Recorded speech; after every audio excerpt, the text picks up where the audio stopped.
You've probably heard that a sedentary lifestyle is bad for you. Man was born to move, so it's important to move more. If you don't do that, you can have energy and health problems.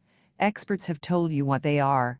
If you fell ill by accident, affirmations on health and healing will help to cope with the problem and recover as quickly as possible.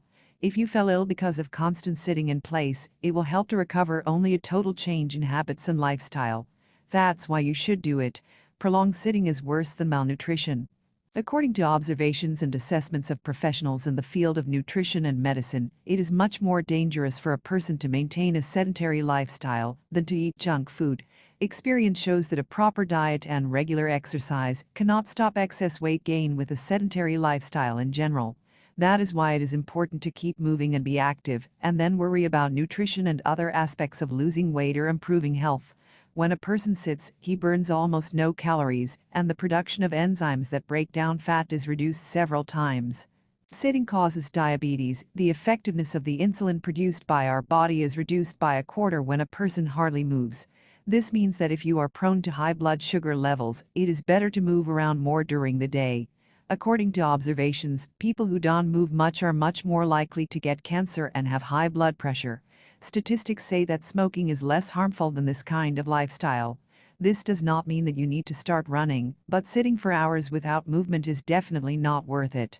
About 100 years ago, the problem of obesity did not exist. 100 years ago, people were working in factories and moving much more than now. No one could have imagined that the greatest enemy of man would be new technology and the lack of the need to get up and go somewhere to provide money and food. Depression and anxiety are two dark brothers that always go hand in hand. In today's world, anxiety and depressive disorder are a huge problem that is not getting smaller, but only growing. People who hardly move at all are 6 times more likely to become hostage to these problems. When a person sits a lot, it causes the 2 lower chakras of his body, Swadhisthana and Muladhara, to decline. Muladhara is located in the coccyx area.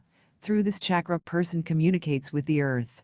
This energy center ensures physical health, so it is important to maintain its strength. When a person sits for a long time, it causes the Muladhara to close. This is why we lose our health and love of life. Swadhisthana is responsible for stamina and self-confidence. It also begins to work worse when one sits, so all those who sit a lot and hardly move at all lose the desire to make their life better and move. The decline of Swadhisthana leads to the formation of the habit of sitting and not moving. If your life is inextricably linked to sedentary work, be sure to make time to move. Do it, but not after the workday, but during it. Going to the gym after work does not help to avoid problems. Get up and walk around the apartment, exercise as often as you can, clean, do pull-ups, push-ups, stretching. Even if you do the dishes, it will still be helpful. Get up every half hour, walk around. Every time you are not working, get up. For example, you get a phone call. Get up and talk on the phone while standing. If it is possible to work standing up, buy yourself a special desk for such work. Light but constant exertion will reduce the likelihood of problems.